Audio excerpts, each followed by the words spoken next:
Hi, everybody, and welcome to season 3, episode 8 of the Flying Goat Farm podcast with me, Lisa Kachek. Before we get into it, here's what's happening on the farm. I'm recording this in mid January, and while we're on the East Coast, we're in the throes of getting storm after storm after storm, some of which will be rain, some of which will be sleet, some of it will be snow, some of it will be ice. Yeah, it's my least favorite time of year. Probably because we have a lot of hills here. I'm always worried about falling, and it's just more work.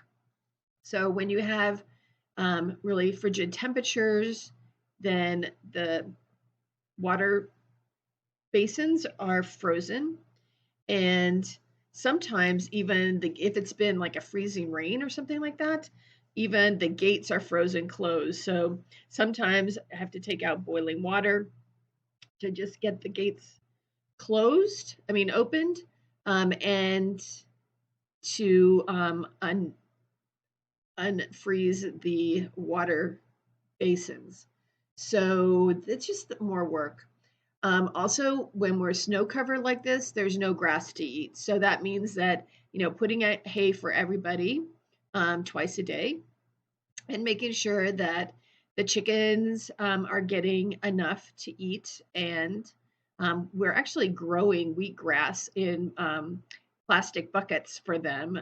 They love it so that they can have some greenness in their life too. And the guineas, they are out and about, excuse me, and they've been actually circling the house. And so we have had to put out grain for them every day.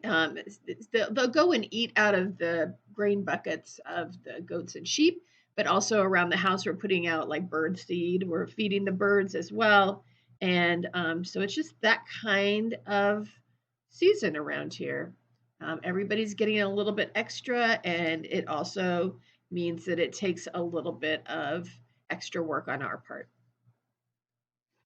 So here's a recap of season 3. It's been all about creativity, what it is, what it's not, the fact that we can strengthen our creativity, we can honor it, we can work to be more creative in our everyday lives. And the last 3 podcast episodes have been about nurturing creativity in children, which was really fun. I got to talk to 3 really good friends about how they raised creative children. There's also a whole episode with a bunch of resources, and each and every time I give you creative exercises for you to try. You can do them yourself, you can do them with your family, and it's just some fun things to do to get those creative juices going. But today we're going to be talking about what holds us back. What are the obstacles to creativity? Oh my gosh, there are so many reasons why we don't create. And how, just speaking for myself, sometimes we think that we don't have enough time to start a new project, or we feel like we're afraid that it's not going to be good enough, or I don't want to use all my good stuff because it won't be good enough. I'm sure you have said that a time or two. If fear is one of the things that holds you back, you may have other obligations. If you have work, I know that so many people are still working from home, which means that you don't have to spend that time on the freeway. But if you're back to working in the office, you may have less and less time. Also, kidlets, soccer, dance, piano lessons, all those kind of things can they need to take time as well. And those judgmental voices inside your head. Maybe you have tried sitting down and pulling out some pencils or some crayons or some markers, and you hear those judgmental voices in your head, and those stop you from doing anything. And I'm here to tell you every creative person feels these. But the point is that you need to be able to push them aside and create anyway.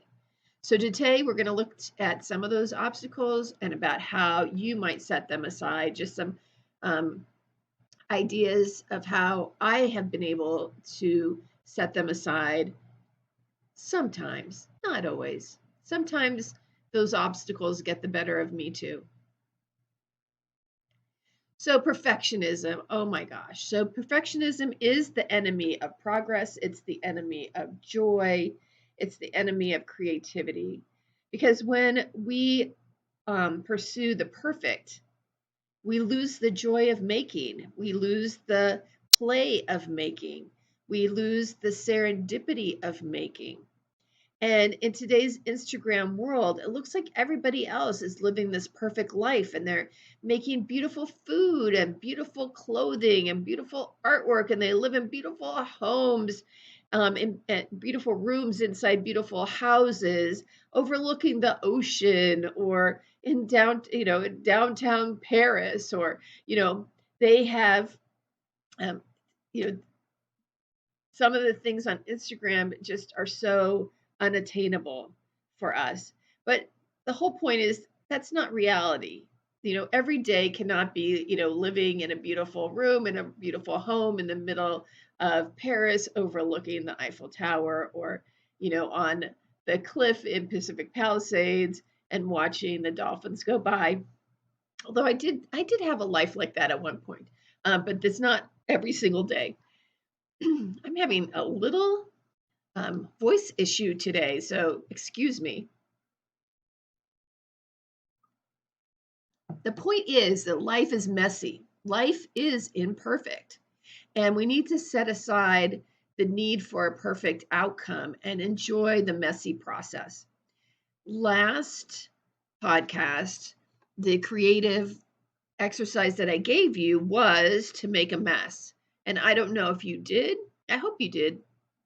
My picture that I'm showing here is me making a mess, trying to get at the dye parts of black walnuts, and boy, is it a messy process. I didn't even show my hands, but you have to wear gloves for that because the black walnuts stain your hands as well. And then there's our friend fear. I mean, it may be a fear of failure, like I'm not good enough. I don't know how to do this. It's going to look crappy. I'm, I can't waste my my good materials on something that might be crappy, or it might be a fear of success. Like, well, what if I do this and I really get into it, I really like it, then how in the world am I going to be able to put this into my life? How am I going to be able to make this a practice? And the fear can paralyze us. Maybe you fear that someone is going to judge your work, that you will feel rejected or humiliated. So, why even try? Because, why put yourself out there if somebody is just going to be judgmental about it? One way to look at it too is to think about, is it fear or is it also a little bit of excitement? Because excitement can also masquerade as fear. And the reason I say that is I was reading about, actors on Broadway, or any kind of performance actor or performance artist. And, they get butterflies in their stomach, and, you have quote unquote stage fright. But potentially, when you really look at it, it's also just the excitement. They've practiced, they've done rehearsals, they know their lines, they know their steps, they know all that stuff. Still, it feels like fear, but it may be excitement. And if you can make that change in mindset, then potentially the fear can melt away and you can feel it as excitement. So my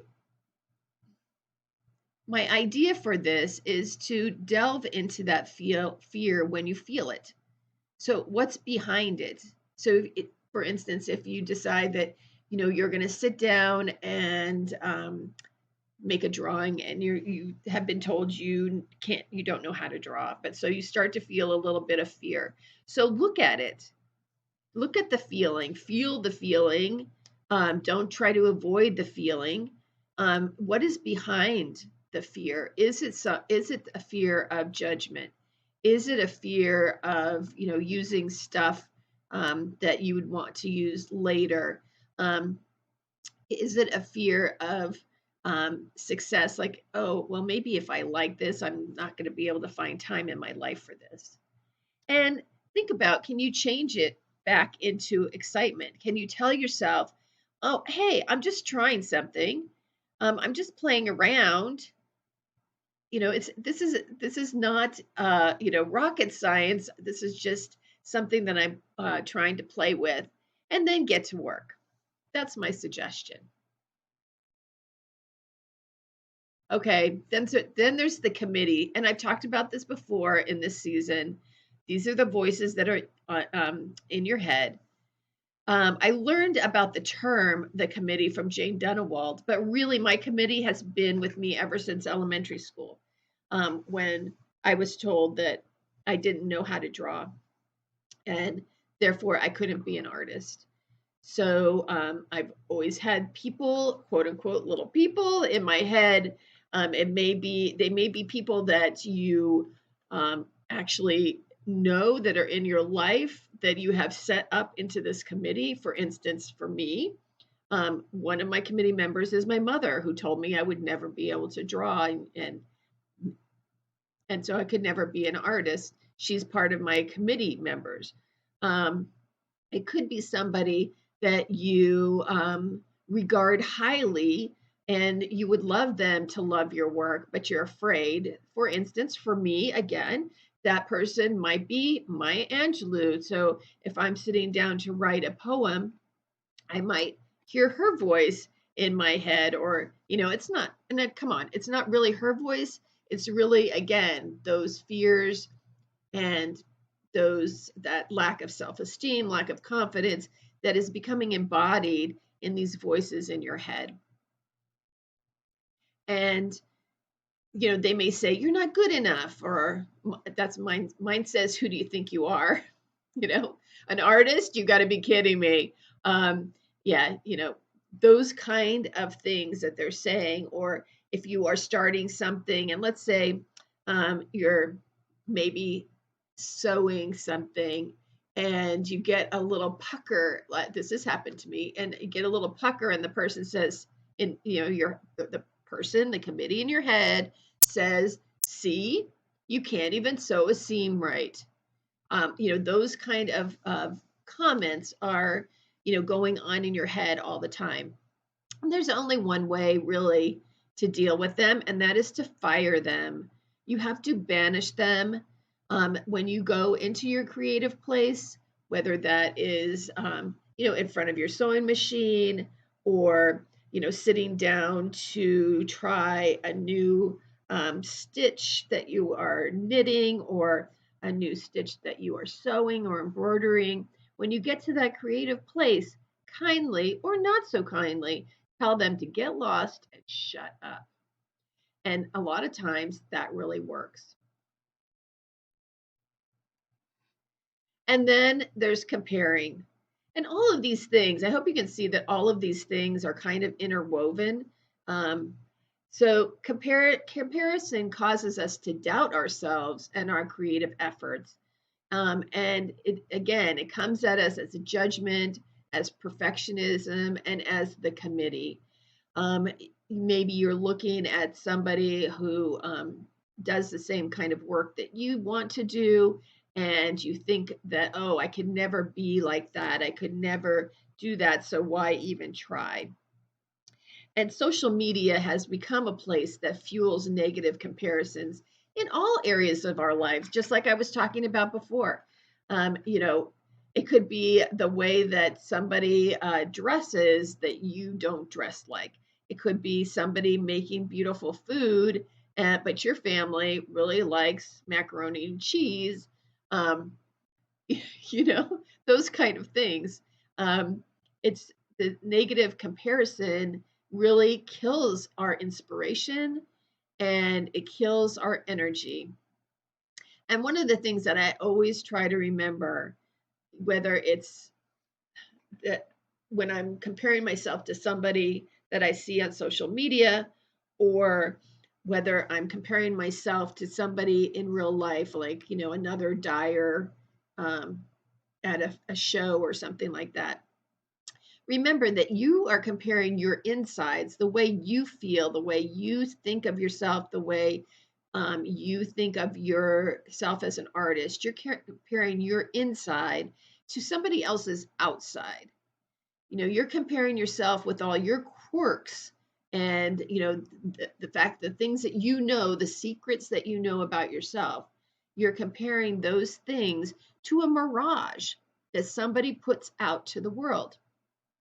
You're comparing your fact with their fiction, because anything that goes up on social media, it can be edited. The pictures can be photoshopped. If they're showing a process, for instance, there can be editing where they take out bloopers or they take out specific parts um, of the video that they don't want you to see, that maybe would tell you more of the whole truth.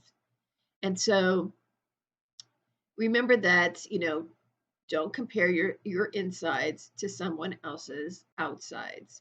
There can be positive comparing as well, and that would be to look for inspiration from other people's work, from other people's social media stream. And I'm not talking about copying what they're doing. I'm talking about taking inspiration in that, wow, so if that person is, again, I'm just going to go from my own world. If that person is able to do spreckling on yarn using that technique, maybe I should try that. I could look and see if that would work with the yarns that I have and the systems that I have for dyeing. So comparing can be a positive thing, but most of the time, as well as I know, we're comparing ourselves and saying, wow, they're so much better than me. Again, the committee, who do you think you are? Why are you doing this? And it just brings us down. It just doubts ourselves, makes us doubt ourselves, and it stops you. Again, it puts you in that place of inertia, or just stopping the progress that you would have. Which leads me to the idea of inertia. When you're paralyzed by the fear and the comparison and the perfectionism and the judgment of your committee, you can become paralyzed. You can become inert.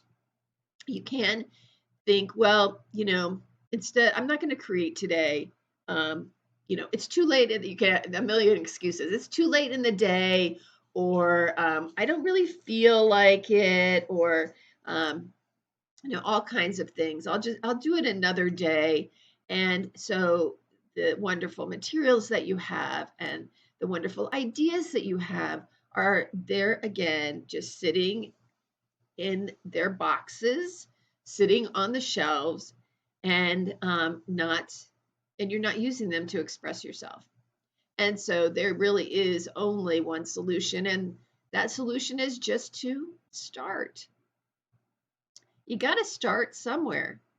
And again, this is something that we've talked about since episode 1 of this season. Start small, start messy, and start playful.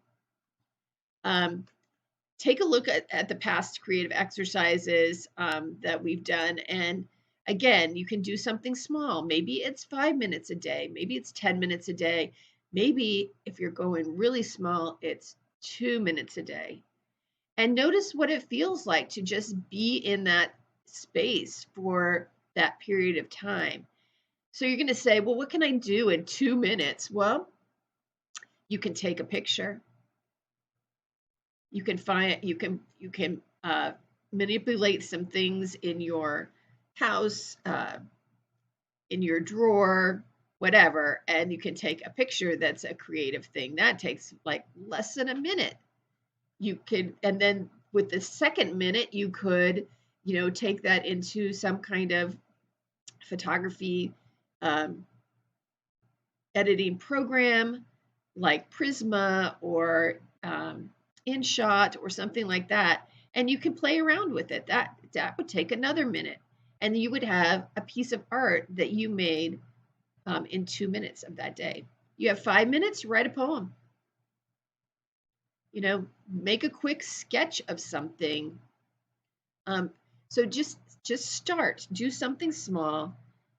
10 minutes on that first day and notice what it feels like, and then build on that.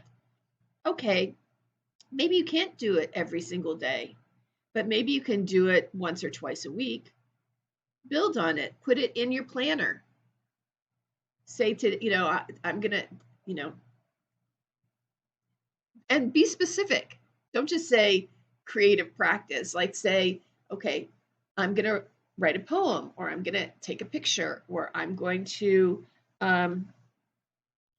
arrange some flowers, or I'm going to pull out some yarn that I think will go together.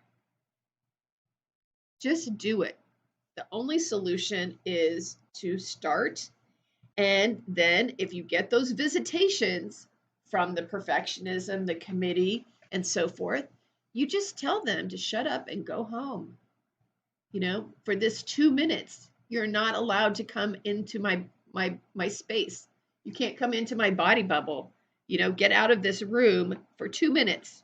You can come back in 2 minutes, but this 2 minutes or this 5 minutes or this 10 minutes is mine. And I'm just going to play, and I'm going to make something that is totally new just from my imagination. And hey, do this with your kids. I think that would be a fantastic place to start, or your grandkids. And do it as a family. You can set a 2-minute timer and have everybody like take a picture on their phones, and that would be so much fun because each person would have such a different they have a different creative eye. They have a different perception of what looks good. I like that. That would be fun. And that's not even what my creative exercise for this episode is.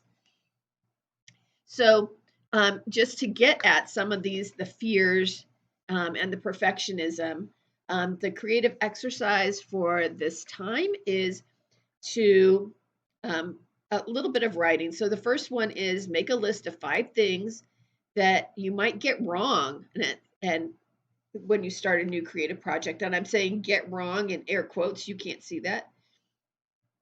Make a list of 5 things you might get wrong when you start a new creative project, whatever that might be.